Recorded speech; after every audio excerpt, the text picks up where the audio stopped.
সবাইকে প্রণাম, নমস্কার। সাপ্তাহিক কথামৃত পাঠের আয়োজনে সবাইকে স্বাগত জানাচ্ছি। আমরা খেয়াল করি বা না করি, একটা বড় পরিবর্তন সময়ের সঙ্গে সঙ্গে ঘটে চলছে। যেহেতু আমরা সময়ের সঙ্গেই থাকি, এই জন্য পরিবর্তনের এই চরিত্রটা অনেক সময় বুঝে উঠতে পারা যায় না, কিন্তু পরিবর্তিত হয়েছে। সময় পরিবর্তিত হয়েছে যখন দীর্ঘ সময়ের ব্যবধানকে ধরে একটা তুলনামূলক আলোচনা হয়, তখন ব্যাপারগুলো পরিষ্কার হয়। যে সময়ে রামকৃষ্ণদেব ঠাকুর এসছিলেন, তার আত্ম উপলব্ধি ঘটেছিল, ভক্তদের সঙ্গ করেছিলেন, সেই সময়ের যে ধর্মীয় সংস্কৃতি আর এতগুলো বছর বাদে, প্রায় 200 বছর, প্রায় 200 বছর, 150 বছর তো হবে, তারও বেশি কম, প্রায় 200 বছর। এই যে সময়, এই সময়কালের মধ্যে ধর্ম সংস্কৃতির পরিবর্তন ঘটেছে। এখন এই পরিবর্তনটা কি পক্ষের হয় না বিপক্ষের হয়? যে কোনো পরিবর্তনই প্রথম কথা হচ্ছে স্বাভাবিক। আমরা অনেক সময় ভাবি এই যে পরিবর্তন হয়ে গেল, মানুষের অধঃপতন হচ্ছে, এটা বুঝি স্বাভাবিক না। এটাই স্বাভাবিক। যা কিছু হয় জগতের পরিবর্তনের নিয়মেই পরিবর্তিত হয়, খুব স্বাভাবিক ঘটনা। কিন্তু অনেক সময় এগুলোকে আমাদের জগতের কল্যাণে, জগতের হিতে, মানুষের উপকারে যদি কাজে লাগানো যায়, তখন সেটাকে বলি যে ঠিক আছে, এটা পক্ষে হয়েছে। আর যদি কাজে না লাগিয়ে তা বিপরীত দিকে চলে যায়, তাহলে এটা ক্ষতিকর হয়েছে, এরম ভাবি। তো এখন ধর্ম সংস্কৃতির বড় যে পরিবর্তনটা হয়েছে, সেটা আমরা এটাকে ইতিবাচকই ধরতে পারি, উত্তরণের পক্ষেই গেছে ধরে নেব। কেন? কারণ এখন মানুষ যেমন ধর্ম বিমুখ হয়েছে, জগৎ বিষয়ে মন লাগিয়েছে, একথা যেমন সত্য, আবার মানুষেরই মধ্যে অনেকের আছে ধর্মের বস্তুনিষ্ঠতা জানা বোঝার ব্যাপারে আগ্রহটাও অনেক বেড়েছে। এই বিষয়গুলো চর্চা কিন্তু চলছে। এই ধরুন না, আমরা যতটা ধর্মকে যে জায়গা থেকে খুঁটিয়ে বুঝিয়ে বোঝার চেষ্টা করছি, এককালে হয়তো সেসব ছিল না, শুধু নাম কীর্তন, ভোগ, মানে লোকসেবা, প্রসাদ সেবা, এসব করেই ভাবত যে লোকে প্রচুর ধর্ম হয়ে গেছে। কিন্তু এখন ধর্ম সেই জায়গাতে নেই। এখন ধর্ম অনেক একনিষ্ঠতা দাবি করে, লোকে বুঝতে চায়, এবং সেটার প্রায়োগিক ক্ষেত্রটাও জীবনে বা অন্তত আলোচনাতে কমপক্ষে দেখাতে চায়। এই প্রারম্ভিক আলোচনা দিয়ে চলুন আজকে আমরা কথামৃতের পাঠ পর্বের ৬২তম পর্ব শুরু করছি। তো এই যে আলোচনাটা হলো, এই আলোচনাটা এই কারণেও প্রাসঙ্গিক যে শ্রীরামকৃষ্ণদেব অনেক কথা বলছেন, ঠাকুর অনেক কথা বলছেন কোন সময়ের কথা? সেই সময়েরই কথা। তার কিছু আজকের দিনে হয়তো প্রসঙ্গ হারিয়েছে, তার কিছু সেই সময় তিনি যেরকম ভাবে দেখেছিলেন, সেই হিসাবে কথাগুলোকে যেভাবে বলা হয়েছে, আজকের দিনে দাঁড়ালে বা থাকলে পরে তিনি হয়তো কথাগুলোকে আরেকভাবে বলতেন। এই সময়ের পার্থক্য আছে। মিলটা কোথায় আছে? যেটুকু সারের জায়গাতে কোনো পরিবর্তন হয়নি। সেদিনকেও সার কথায় যা ছিল, আজকেও সারে সেই একই কথাটাই আছে, মূল কথাতে পরিবর্তন হয়নি। ঠাকুর বারবার বিপদগ্রস্ত সেই দিনকার আগ্রহী ভক্ত পুরুষ দিককে যে কথাগুলো বলেছেন, আজকে হয়তো স্ত্রী পুরুষ নির্বিশেষে সবাইকেই সে কথাটা বলতেন, কিন্তু সেদিন তার সামনে উপস্থিত পুরুষকুলি ছিল, যে কারণে তাদের উদ্দেশ্যে কথাগুলো তাদের মতো করেই হয়েছে।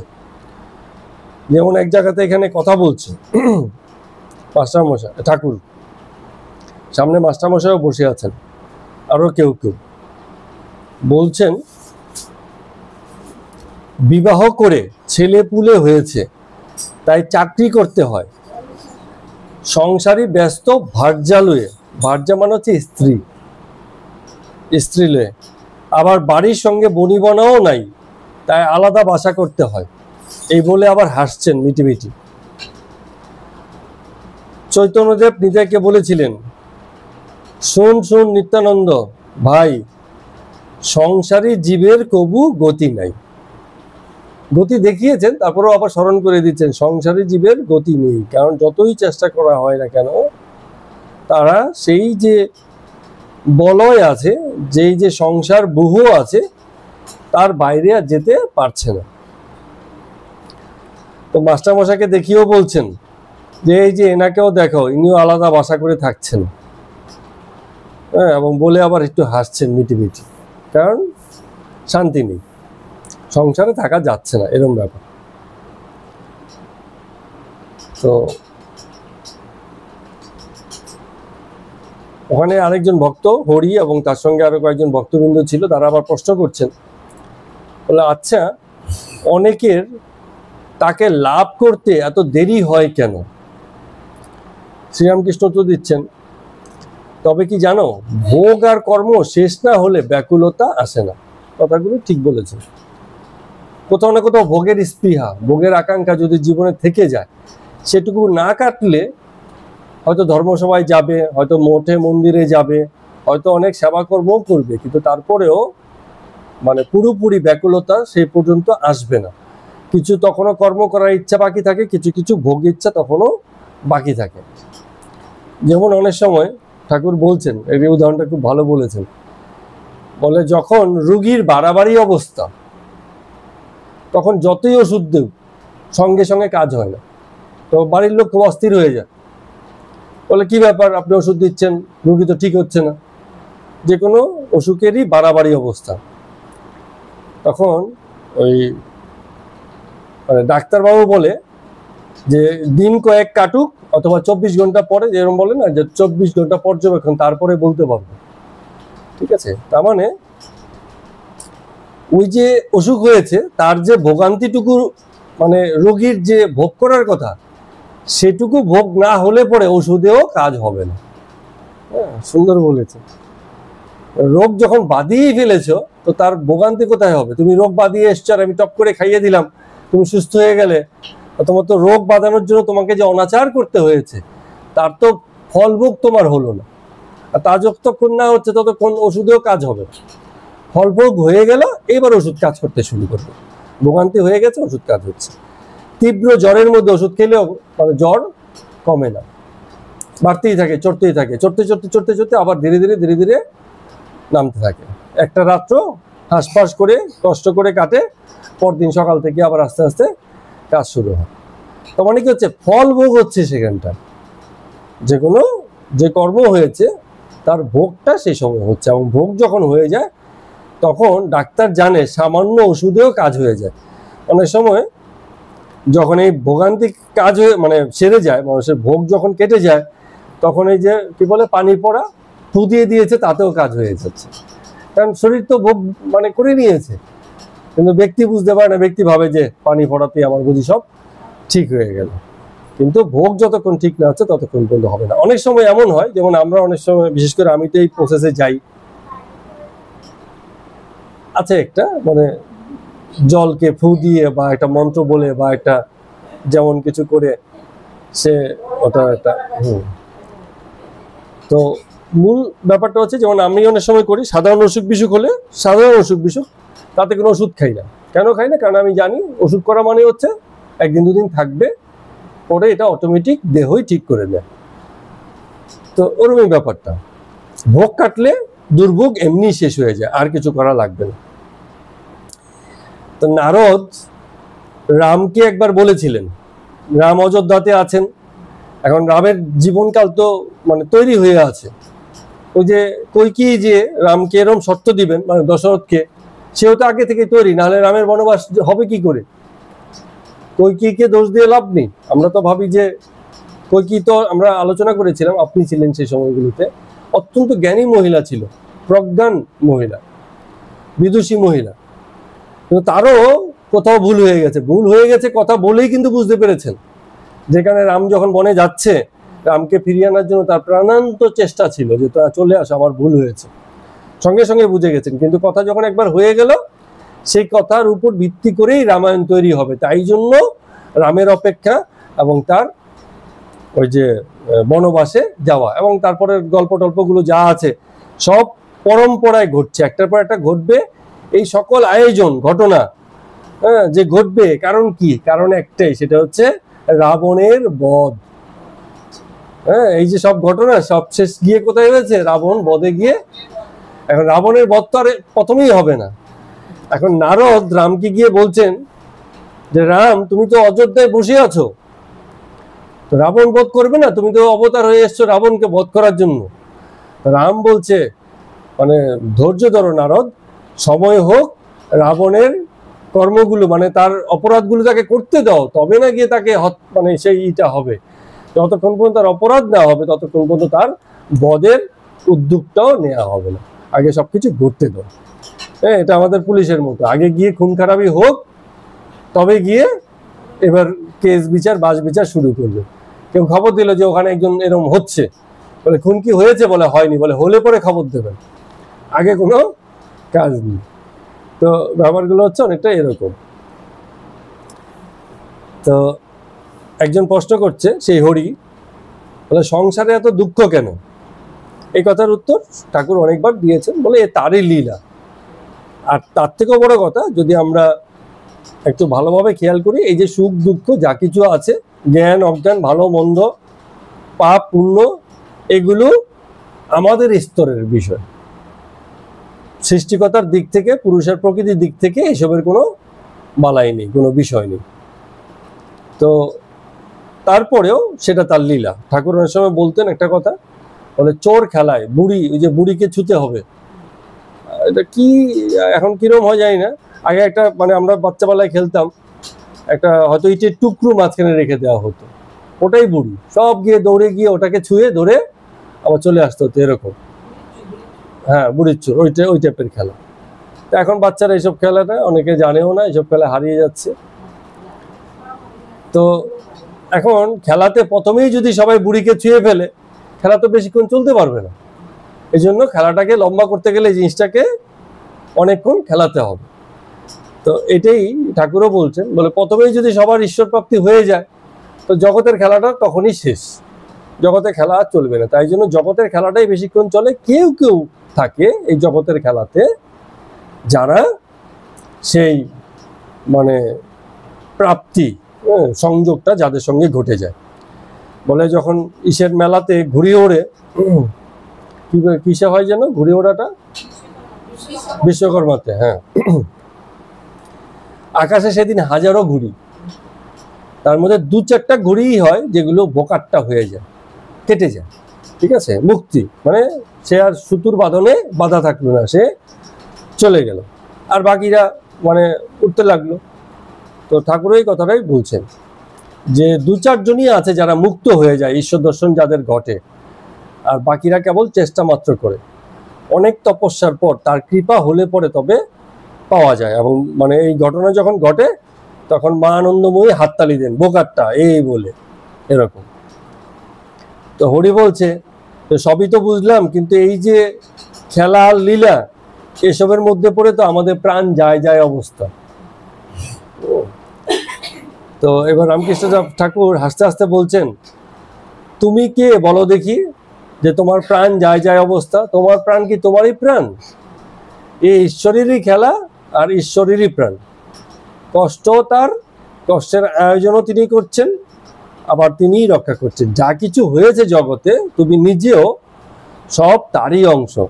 মায়া, জীব, জগৎ, চতুর্বিংশতি তত্ত্ব, এই সব নিয়েই লীলা, সব নিয়েই লীলাটা হচ্ছে। তো একটা খুব ভালো আছে, তখন ঠাকুর বলছেন, এরকম একটা গানও আছে যে সাপ হয়ে দংশাই আবার ওজা হয়ে জারি। তিনি সাপ হয়ে দংশাচ্ছেন, আবার তিনি ওজা হয়ে জেরে সুস্থ করে দিচ্ছেন। তারই বিদ্যা আবার তারই অবিদ্যা, তারই জ্ঞান আবার তিনি অজ্ঞান করে রেখে দিয়েছেন। একই সঙ্গে মায়া, আবার একই সঙ্গে মায়াধীশও তিনি। তো যা কিছু হচ্ছে সব তারই খেলা, এইটা যে বুঝে যায়, তিনি এই জগতের সৃষ্টি স্থিতি সংহারের খেলাটাকে খুব ভালো বোঝেন এবং সেসবের সঙ্গে একাত্ম হতে পারেন। তখন সেটা শুধু জ্ঞান হয় না, সে বিষয়টা হয়ে যায় কি বিজ্ঞান। জগতের খেলাটা বুঝে সে তখন শান্ত হয়ে যায়, যা কিছু দেখে সবেই সে বুঝে যায় ব্যাপারটা আসলে কি হচ্ছে। বলে এর ওপরে কিছু নেই? বলে হ্যাঁ, এরপরেও কিছু আছে, এই জ্ঞান বিজ্ঞানের পরে। হ্যাঁ, সেটা হচ্ছে ভাব, তার ভাবে ভাবিত হওয়া, একই রকম ভাবে থাকা, কৃষ্ণ প্রেমে কৃষ্ণ হয়ে যাওয়া, হ্যাঁ, ব্রহ্ম প্রেমে ব্রহ্ম লাভ হয়ে যায়, ব্রহ্ম ভাব হয়ে যায়। এটাকে ঠাকুর বলছেন মহাভাব। এবং মহাভাবের ভিত্তি কোথায়? প্রেম, সমদর্শন। জগতের এই খেলাটা দেখে, হ্যাঁ, এই খেলাটাকে সত্যি বলে মেনে নেওয়া বা বুঝতে পারা। তো এই যখন বোঝা হয়ে যায় তখনই মহাভাব তৈরি হয়ে যায়। এই ভাব যখন এসে যায় তখন আবার ভক্তি ফিকে, ভাব পাকলে মহাভাব এবং প্রেম, মানে ভক্তিও তখন ফিকে হয়ে যায় যদি ভাবটা প্রতিষ্ঠিত হয়ে যায়, ব্রহ্মভাব যখন এসে যায়। এভাবে ঠাকুর ব্যাখ্যা করছেন, সুন্দর ব্যাখ্যা। তো সেদিন পঞ্চবটি তলাতে পুরাতন যে বটবৃক্ষটা আছে তার চাতালের উপরে আরো অনেকে বসেছিল, বিজয়, কেদার, সুরেন্দ্র, ভবনাথ, রাখাল, ঠাকুরও বসে আছেন। তো সেটা হচ্ছে বেলা 1টা, দুপুর 1টা, রবিবার করে, 13ই জ্যৈষ্ঠ, আর ইংরেজি হচ্ছে 25শে মে 1884 খ্রিস্টাব্দ। তো ফাল্গুন মাসের শুক্লপক্ষের দ্বিতীয়া তিথি। এই বছর ঠাকুরের তো হাত ভেঙে গেছিল, তো জন্ম উৎসবটা আর হয়নি, হাত ভাঙা জন্ম উৎসবটা এইসব কারণে পিছিয়ে দেওয়া হয়েছিল। এখন ঠাকুর খানিকটা সুস্থ বোধ করেছেন এবং সেই দিনকে ওই জন্ম উৎসব বা জন্মতিথি উপলক্ষে, তিথি তো চলে গেছে, মানে সেই উপলক্ষে কিন্তু আবার একটু মানে হচ্ছে, লোকজন এসছে, ভক্তবৃন্দ এসছেন। এবার মাস্টারমশাইও সেদিনকে এসছেন, এসে ঠাকুরকে ওই মন্দিরে দেখতে পাননি, ওই তার ঘরে, সরি দুঃখিত, তার সবার ঘরে তিনি তাকে দেখতে পাননি। তিনি ঘুরতে ঘুরতে ঘুরতে ঘুরতে পঞ্চবটিতে গিয়ে পৌঁছেছেন, দেখেছেন অনেক ভক্তবৃন্দ সেখানে বসা। তো সবাই তিনি মানে কাউকে জিজ্ঞেস করছেন যে উনি কোথায়। তো যে সময় ওনাকে জিজ্ঞেস করছেন, ঠাকুর তো ছোটখাটো মানুষ, ওই মন্দিরের চাতালে সবার মাঝখানে বসেছিলেন, উনিও সেখানেই ঠাকুরকে হঠাৎ করে যখন এই জিজ্ঞেস করছে উনি কোথায়, হ্যাঁ, ঠাকুর আবার তখন তার দৃষ্টি আকর্ষণ করলে, এই যে দেখো আমি এখানে। তো হঠাৎ করে মানে খানিকটা ভ্যাবাচাকা খেয়ে গেলেন মাস্টারমশাই। তারপরে ঠাকুরকে প্রণাম করে উনিও ওখানে বসে গেলেন। তো এবার বিভিন্ন কথাবার্তা হচ্ছে। সুরেন্দ্র ওই ওখানে বসেছিলেন, ভবনাথ জামা পরে আছেন, মানে তখন ওই যে বললাম না, সময়টা এমন ছিল, পোশাক আশাকের আড়ম্বর ছিল না সেই সময়। ওই যে কি বলে, এক ধরনের অনেকটা এই টাইপের একটা শার্ট হয়, একটা পকেট, একটু লম্বা করে ঝুল, বড় হাতা, হ্যাঁ, এই ধরনের জামা কাপড়, হ্যাঁ, ফতুয়া টাইপের, হ্যাঁ, এই ধরনের, আর প্যান্টালুন, লম্বা ঢিলে ঢালা একটা প্যান্ট, হ্যাঁ, সেসব লোকে পরতো। অনেকে তাও পরতো না, একটা গেঞ্জি পরেই বেরিয়ে পড়তো, কি একটা চাদর গায়ে দিয়ে বেরিয়ে পড়তো, এইসব ব্যাপার সেই সময়গুলোতে ছিল। পোশাক আশাকে আড়ম্বর কম। তো সেই সময় কেউ জামা পরে আছে এ কথার মানে হচ্ছে মানে বিশেষ পোশাক, জামা চল ছিল না। তো ভবনাথ জামা পরে বসে আছেন দেখে সুরেন্দ্র বলছে, কি ভবনাথ, এরকম জামা পরে আছো, বিলেত যাওয়ার ইচ্ছে নাকি? বুঝে নেবা, একটা জামা পরেছে, হচ্ছে বিলেত যাবে কিনা, এরকম অবস্থা। তো ঠাকুরও আস্তে আস্তে বলছেন যে আমাদের বিলেত হচ্ছে ঈশ্বর, অত দূরের বিলেতে গিয়ে কাজ নেই, অত দূরে বিলেত গিয়ে কি হবে, ঈশ্বরের কাছে পৌঁছে যাও, সেটাই বিলেত।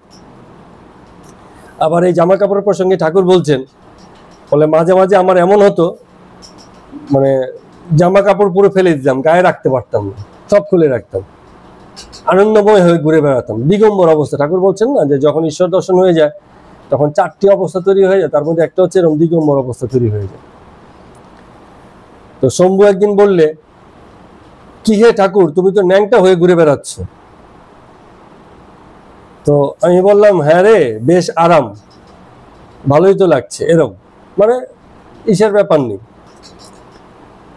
এবার সুরেন্দ্র বলছেন, বলে ঠাকুর কত সুন্দর কথা বলছেন, আমরা যখন অফিসে যাই, অফিস মানে হচ্ছে তখন ইংরেজদের শাসন চলছে, ইংরেজের অফিস টফিস করতে গেলে তার আবার একটা পোশাক আশাকের ব্যাপার আছে।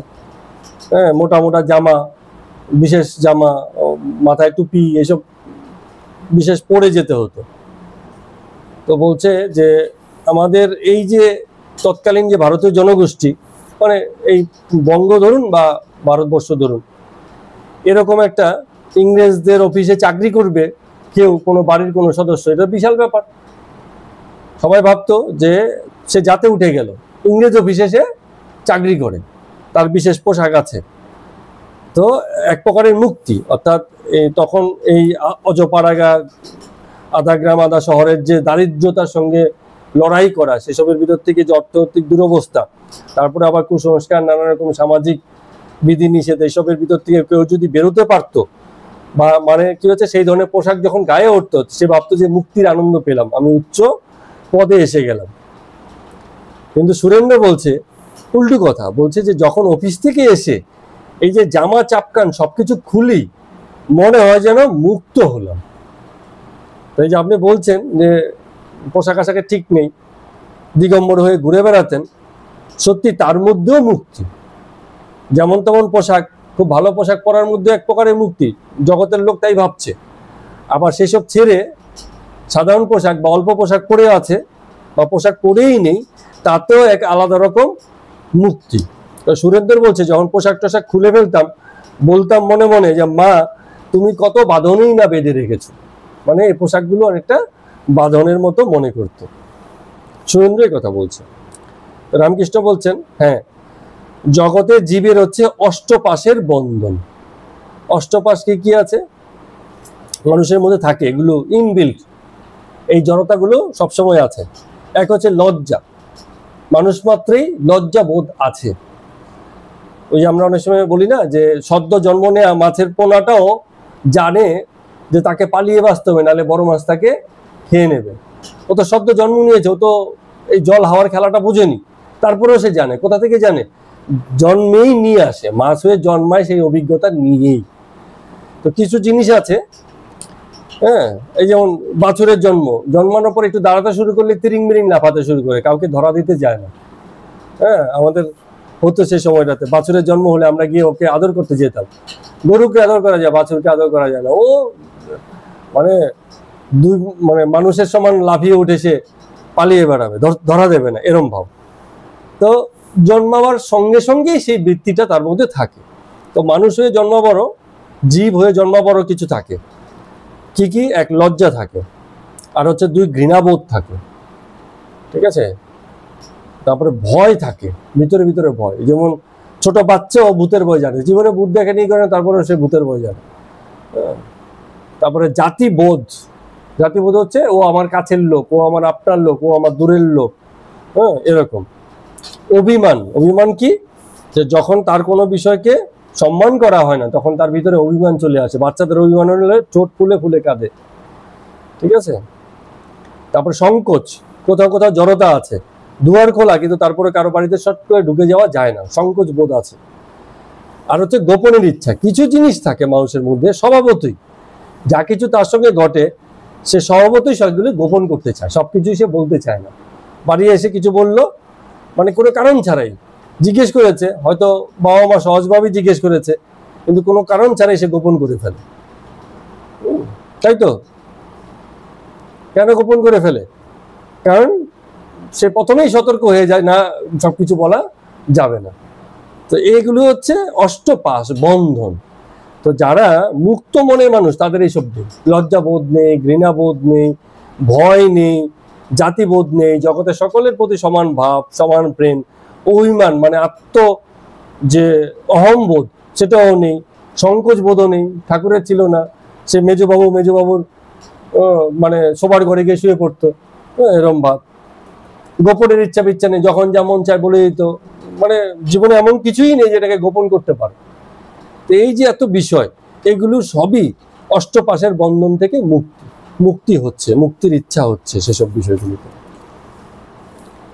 তা ঠাকুর আরো বলছেন, বলে মানুষ মাত্রই তো পঞ্চভূত, জীব মাত্রই, জগৎ মাত্রই, শুধু জীব বলবো কেন, জগৎ মাত্রই পঞ্চভূত। পঞ্চভূত হচ্ছে আকাশতত্ত্ব, বায়ুতত্ত্ব, অগ্নিতত্ত্ব, জলতত্ত্ব, পৃথিবী তত্ত্ব। এই চার তত্ত্বের সমন্বয়ে হ্যাঁ, যে কোনো প্রাণ অথবা বস্তুর সৃষ্টি হয় বা বস্তুর বিকাশ ঘটে। তো এটাকে বলছে মানে পঞ্চা ছক্কায় বন্দি জীবন, ঠাকুর বলছেন আর কি। আবার ছক্কাটা কি? পঞ্চা মানে কি? এই পঞ্চভূত, মানে তোমার শরীরের অস্তিত্ব এই পঞ্চভূতের উপর দাঁড়িয়ে আছে। আর ছক্কা মানে হচ্ছে 6 রিপু, ষড়রিপু। লোভ, মোহ, মাৎসর্য, এরকম করে 6টা রিপু আছে। এই 6টা রিপু আমাদের মধ্যে থাকে। তো ঠাকুর এবার বলছেন যে 6, 3, 9, এই 9কে ফাঁকি দেওয়ার নামই হচ্ছে মুক্তি। আবার 3 কোথা থেকে এলো? 3টা কি মনে আছে? 3 গুণ, সত্য, সত্য, রজতম, ঠিক আছে? 3 গুণ। তো প্রথম হচ্ছে 6 রিপু, 6টা রিপু আর 3টে গুণ, সত্য, রজতম। এই 9টা জিনিসকে ফাঁকি দিলে পরেই ব্যক্তির মুক্তি। সুন্দর ব্যাখ্যা, গল্পে গল্পে কথায় কথায় বলে দিচ্ছেন, ঠিক আছে? আর 3 গুণ, সত্য, রজতম, একে ফাঁকি দিতে হবে কেন? এই গল্প তো ঠাকুর বলেছেন আগে, মনে আছে? 3 ডাকাত বনের মধ্যে একজনকে ধরেছিল, একজন বলছে মেরে ফেল, একজন বলে বেঁধে ফেল। একজন চলে গেছিল, 3 জন বেঁধে রেখে চলে গেছে, একজন ফিরে এসে আবার বাড়িতে পৌঁছে দিয়েছে, কিন্তু বাড়ি অবধি যায়নি।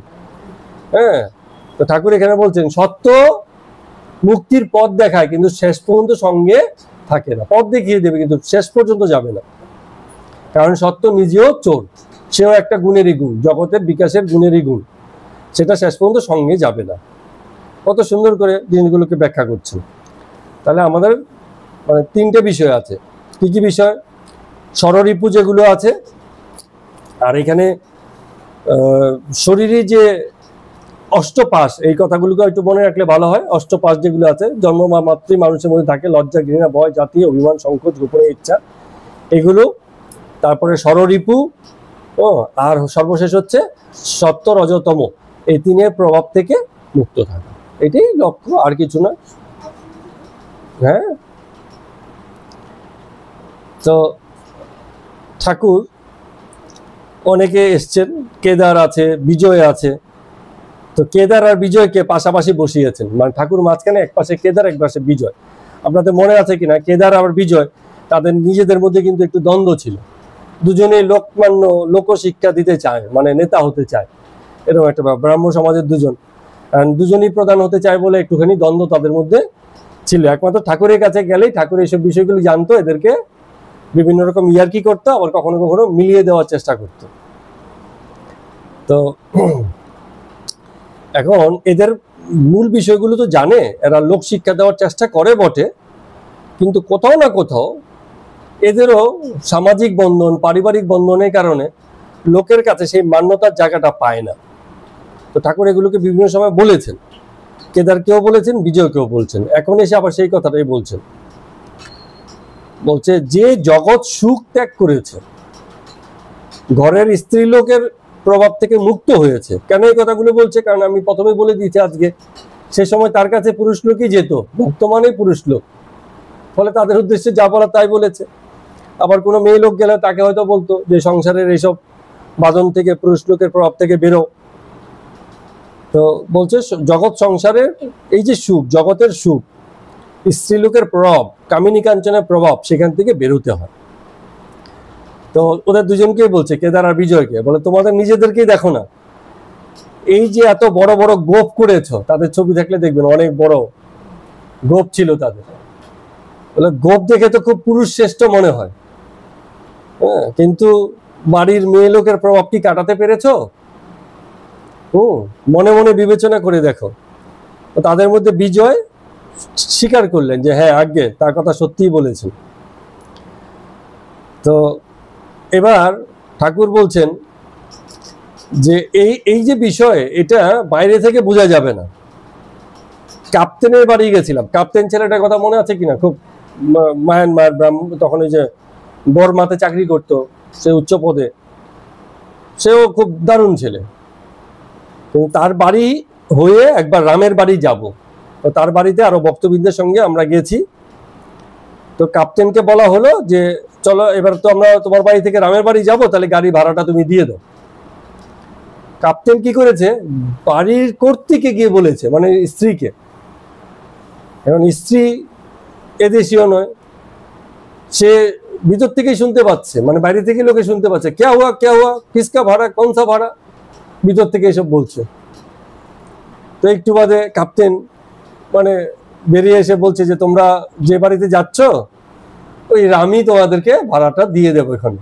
মানে উনি আর ভাড়া দিতে পারলো না, এরকম অবস্থা। বলছে এই যে ক্যাপ্টেন, নামেও ক্যাপ্টেন, ইসেও ক্যাপ্টেন, কিন্তু হলে কি হবে, বাড়ির লোক যে বলে দিয়েছে তখন আর ভিতরকার গীতা ভাগবত বেদান্ত সব কিন্তু কাজ করছে না। তো এইসব বিষয়গুলো বুঝে ঠাকুর এই কথাগুলো বলছেন। আরেকটা খুব সিরিয়াস ব্যাপার বলছেন, বলছেন তুমি বড়বাবুর কথাই ধরো না। বড়বাবু হচ্ছে মেজবাবু, তার বড় যে বড়বাবু মানে ওই রানী রাসমণির বড় মেয়ের জামাই, উনি একটু মানে বিষয়ী লোক ছিলেন, একটু বিষয়ী লোক ছিলেন। তো বলছে বড়বাবুর হাতে অনেক কর্ম, অনেক কাজের ফিরিস্তি, এটা সেটা কত কিছু করে বেড়াচ্ছে। তো চাইলে অনেক কাজ করে দিতে পারে, কিন্তু ইচ্ছে করে করে না। তখন একজন কয়েকদিন তার কাছে ধর্ণা দিয়ে আরেকজনকে বলছে কি রে, বড়বাবুর কাছে এতবার এলাম, আমার তো কাজটা বড়বাবু করে দিচ্ছে না, তাহলে কি এবার মানে ওনার স্ত্রীর কাছে যাব? আরেকজন বলছে, বলে স্ত্রীর কাছে গেলেও হয়তো কাজ হবে না, গোলাপিকে ধর তবে কর্ম হবে। গোলাপি হচ্ছে বড়বাবুর রার, মানে হচ্ছে উপপত্নী। তখনকার দিনে পয়সাওয়ালা লোকেদের মানে সামাজিক স্বীকৃতি দিত না এমন স্ত্রী থাকতো, মানে এমনিতে তো স্ত্রী থাকতোই, তারপরে সামাজিক স্বীকৃতি না পাওয়া উপপত্নী বা স্ত্রী থাকতো, তাদের মানে হাতের বাঁধনে ছিল। গোলাপি বলে একজন ছিল এরকম, বলে তাকে গিয়ে বল যদি তাতে কাজ হয়। হ্যাঁ, তার মানে কি হচ্ছে, এই যে বেটা ছেলের কথা বলা হচ্ছে, ঠাকুর তো এইসব লোকগুলোকে দেখেছে, জানে এই গল্পগুলো ভিতরে ভিতরে কার কোথায় দুর্বলতা। সবাই বাধা পড়ে আছে ওই বাড়ির বা বাড়ির বাইরের মেয়ে লোকের কাছে। তো এই কারণে ঠাকুর বলছেন যে বড় বড় দাড়িগোপ হলেও হবে না, ভিতরে ভিতরে পুরুষ হলে কি হবে, বাইরে বাইরে দেখতে খুব ভীষণ শক্তিশালী পুরুষ, কিন্তু ভিতরে ভিতরে দুর্বল হয়ে এক একজন বসে আছে। এখন বলছেন আবার ঠাকুর, বলে হলে কি হবে, এই যে এত যে বলছি সবাইকেই বলছে, মানে খোলামেলা কথা, তাতে কিন্তু শিকার হবে না, অনেকে বুঝতেও পারে না যে সে কোথাও বাধা পড়ে আছে। বলছে আমাদের গায়ে কি হতো জানিস, যাকে ভূতে পায় সে কোনোদিন বলতো না বা স্বীকার করতো না যে ওকে ভূতে পেয়েছে, বাকিরা বুঝতে পারতো যে ওকে ভূতে পেয়েছে, কিন্তু সে ভাবতো আমি বেশ ভালো আছি, ঠিক আছে, আমি তো পুরো সুস্থ, কে বলছে আমি পাগল, কি আমার ভূতে পেয়েছে, এরকম ব্যাপার, ও স্বীকার করতো না। তো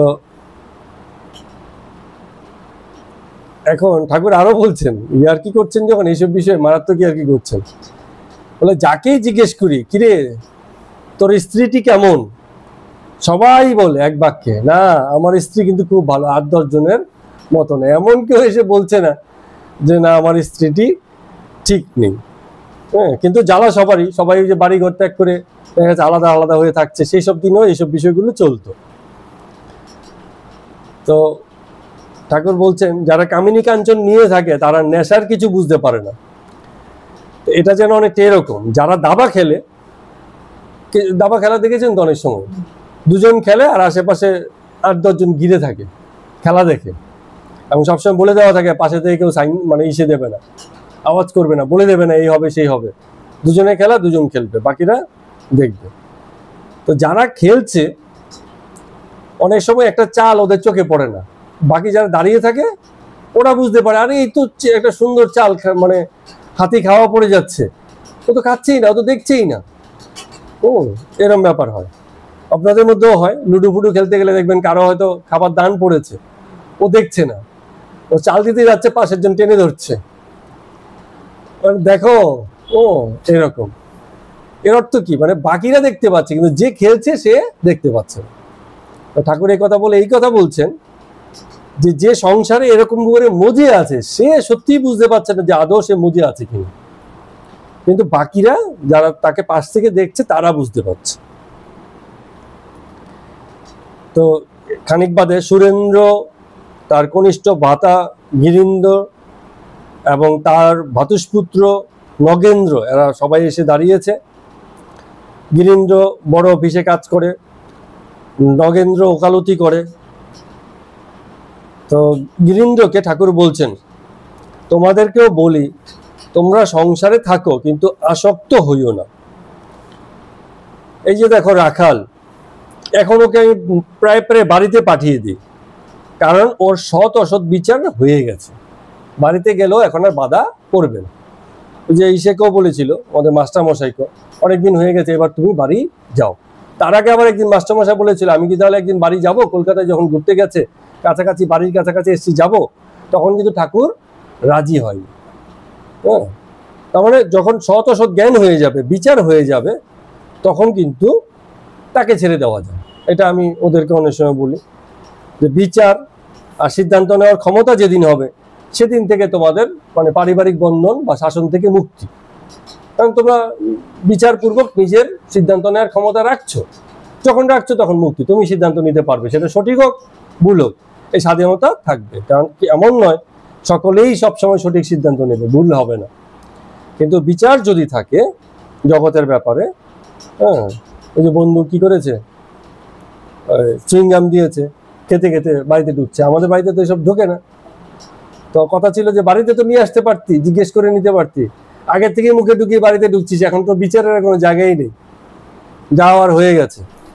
কালকে বাইরে গেছে, গিয়ে ফাস্টফুড টাইপের অর্ধেক কিছু খেয়ে এসছে, তাতে ভাতই খেতে পারছে না, দুজনে ভাত নিয়ে বসে আছে, ভয়ে ভাত নিয়ে বসে আছে, কারণ লুকোয়, প্রথমে বলতে পারেনি। হ্যাঁ, বিচার নেই। বিচার মানে কি, যখন খেয়েছে তখন উচিত ছিল পুরোপুরি খেয়ে আসা এবং বাড়িতে বলে দেওয়া যে আমি বাড়িতে খাবো না। ওখানেও ভয়ে ভয়ে খেয়েছে, বাড়ি এসেও ভয়ে ভয়ে থালাতে খাবার নিয়ে বসে গেছে, কিন্তু শরীর তো পারমিট করছে না। তার মানে সিদ্ধান্ত নেওয়ার ক্ষমতা নেই বলে কি হয়ে গেল, একটা পরিস্থিতি ঘোলা হয়ে গেল।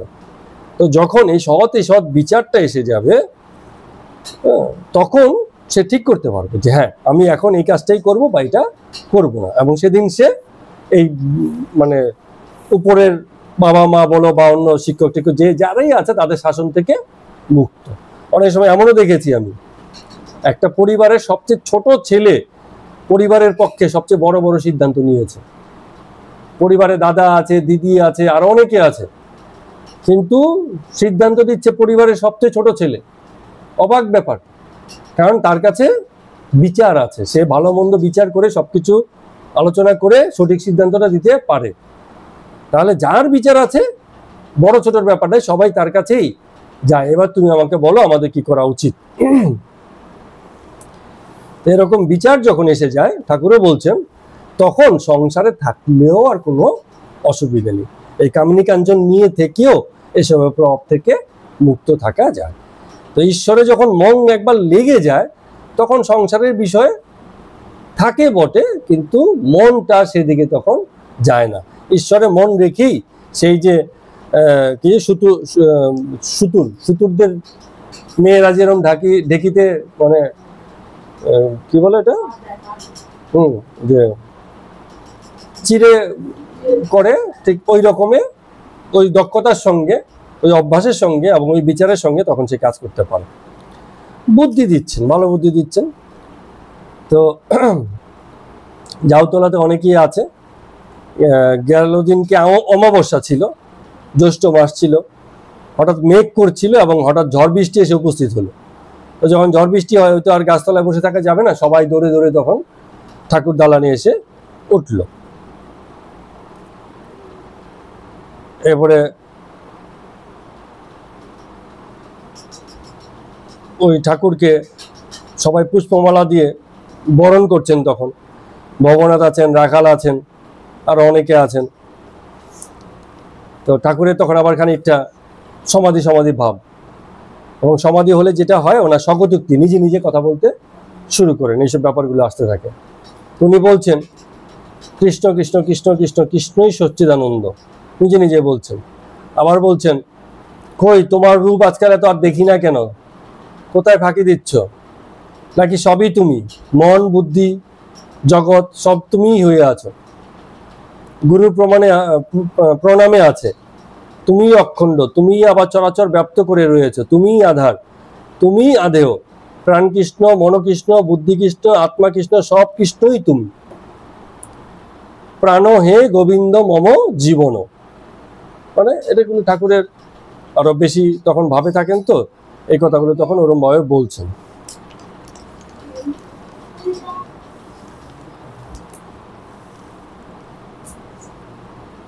এই যখন এই অনুষ্ঠান হচ্ছে, সব ভক্তবৃন্দ নেচে গিয়ে যখন হরিনাম কীর্তন করছেন, তা যখন শেষ হয়ে গেছে, ঠাকুর আবার কি করছেন, এই যে সবাই নাচলো, সেই জায়গাতে শুয়ে বসে মানে ওই পদধূলি নিচ্ছেন। ঠাকুর কি করছে, এই যে ভক্তবৃন্দ এসছে, ভক্তবৃন্দর চরণ ধুলি মাথায় ঠেকাচ্ছেন। ঠাকুরের মধ্যে ওই ভাব ছিল না, ওই যে আমি এই হয়েছি সেই হয়েছি ভক্ত হয়েছি, ওইসব ভাব ছিল না। এত ভক্তবৃন্দ তাদের নিয়েই আনন্দে মজে আছে। ঠাকুর ওই গঙ্গার ধারে গোল বারান্দা বসে আছেন, খানিকক্ষণ বাদে বাদে বলছেন হা কৃষ্ণ চৈতন্য, তারপরে বলছেন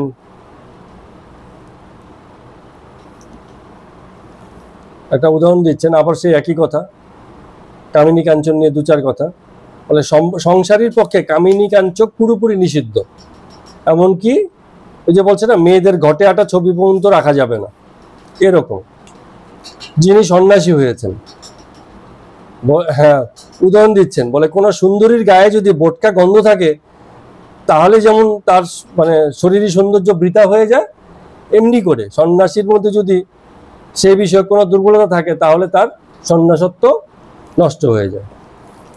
তো একবার এক মারোয়ারি এসেছিলেন, মারোয়ারিদের তো অনেক টাকা পয়সা বেশি থাকে, বলে আমার নামে টাকা দিতে চাইল। আবার মথুরবাবু একবার জমি লিখে দিতে চাইল, কিন্তু আমি নিতে পারলাম না, কারণ কি ওই যে বোটকা গন্ধের মতো একটুখানি দাগ লেগে গেলে আর হবে না। কিন্তু পরমংশ হচ্ছে বালকের অবস্থা, 5 বছরের বালকের অবস্থা, ওইসব থাকে না, ওইসব বিষয় বুদ্ধি বিষয়বোধ থাকে না।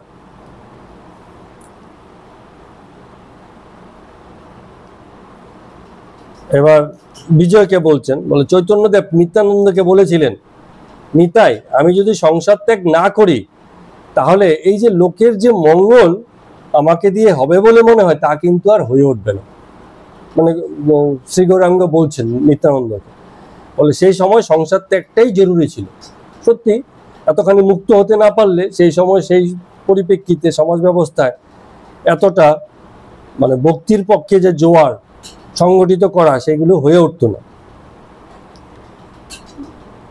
তো এইটা ঠাকুর চৈতন্যদেব বললেন, তো সেই কথাটা ঠাকুর উল্লেখ করছেন। এবার সন্ধ্যা আগত প্রায়, ক্রমে ক্রমে সকল ভক্ত সেই জন্মোৎসবের অনুষ্ঠানে ঠাকুরকে প্রণাম করে বিদায় নিলেন। আরেক দিনের কথা, আজকে সুরেন্দ্রর বাগান বাড়ির কথা হচ্ছে। মনে আছে সুরেন্দ্র এবং রাম মানে সেই কাকুরগাছি অঞ্চলে পাশাপাশি বাগান বাড়ি কিনেছিল, বড় বাগান বাড়ি। রামের যখন বাগান বাড়ি হয়, তখন রাম ঠাকুরকে নিয়ে গেছিল। সেই সময় একজন ওই দক্ষিণের সন্ন্যাসীর সঙ্গে ঠাকুরের কথাবার্তা হয়েছিল, সে আবার দেখতেও গেছিল ওই দক্ষিণেশ্বরে তাকে। তো আজকে আবার সুরেন্দ্রর বাগানে উৎসব হবে, সেখানে অনেক ভক্তবৃন্দের আগমন। সকাল 9টা হতে ঠাকুরও সেখানে গিয়ে উপস্থিত হয়েছে। কাকুরগাছির কাছাকাছি সুরেন্দ্রর বাগান। তো বাগানের বর্ণনার কি দেবে, সেখানে পুকুর আছে দুখানা। একটা পুকুর সাধারণের জন্য উন্মুক্ত, লোকে সেখানে জল খায়। আরেকটা পুকুরে মানে বড় পুকুর বাঁধানো, ঘাটফাট আছে, এরকম একটা জায়গা আছে। এবং মানে যে দিক দিয়ে রাস্তা গেছে, রাস্তার দুপাশে পুষ্প বাগান, অনেক রকম ফুলের বাগান টাগান করে, খুব সুন্দর মনোরম জায়গা এবং খুব ধুমধাম। সেদিনকে কত লোকের আয়োজন। হ্যাঁ, এদিকে কিছু লোক জটলা করছে, ওইখানে কথা বলছে, ওখানে ভক্তি হচ্ছে, ওখানে হরিনাম হচ্ছে, কীর্তন হচ্ছে, এরকম মানে সেই বাগান বাড়িতে চলছে। তো ঠাকুর ভাবাবিষ্ট সেখানে গিয়ে উপস্থিত হয়েছেন। সেদিনকে আবার ওই যে ইসে হবে, মাথুর গান হচ্ছে। তো মাথুর গান যখন হয় ঠাকুরের, তখন আর অন্যদিকে হুঁশ থাকে না। শ্রী রাধার এবং গোপীদের যে ভাবের অবস্থা, সেগুলো যেন ঠাকুরকেও স্পর্শ করে, এরকম একটা অবস্থা। তো গানের মধ্যে একটা জায়গাতে আছে, গান হচ্ছে আর ঠাকুরের তখন ভাব অবস্থা, বলে মরিব মরিব সখী নিশ্চয়ই মরিব। লাইনগুলো খুব সুন্দর, এই জন্য আমি বলছি। বলে কানু হেন গুণনিধি কারে দিয়ে যাব। এই যা কিছু গুণ, কানু মানে হচ্ছে কৃষ্ণ, ঠিক আছে? কৃষ্ণকে না দিলে এই যা কিছু গুণাবধি আছে, কাকে দিয়ে যাব? না পোড়াইও রাধা অঙ্গ, না ভাসাইও জলে। এই রাধার যে অঙ্গ আছে, পোড়াইও না, জলেও ভাসিও না। মরিলে তুলে রেখো তমালের ডালে। হ্যাঁ, ওইটা গিয়েছেন? ও আচ্ছা আচ্ছা, তাহলে আরেকবার গাইবেন। হ্যাঁ, এতো গান। তো এই যে শ্রীমতীর দশম অবস্থা, সেই অবস্থায়ও ঠাকুর পৌঁছে গেছেন, মূর্ছিত অবস্থা, জ্ঞান নেই, হুঁশ নেই, এমন অবস্থায় পৌঁছে গেছেন গান শুনে।